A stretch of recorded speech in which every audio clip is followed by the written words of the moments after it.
So now you've got your shift drum removed and out of the way.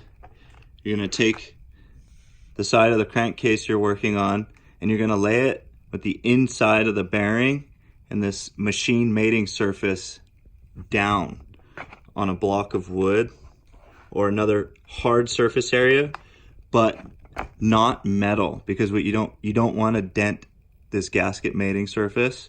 And you can also remove this alignment dowel, or what I do is I just stick it just over the edge of the surface area so that basically the crankcase lays flat on the surface area and this alignment dowel stays out of the way so it doesn't push you out of plane.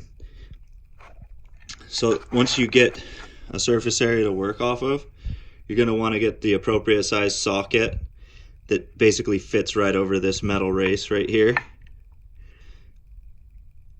And assuming your bearing isn't completely damaged, this will allow you to hit the end of this socket extension and drive that bearing out.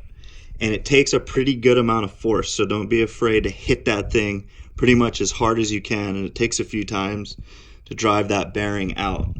But it works great. And for anybody that was wondering how to get those bearings out without having to use a torch or anything of that nature, or a press, this method works just fine. I know plenty of guys who use this method that ride and race, and it's really reliable.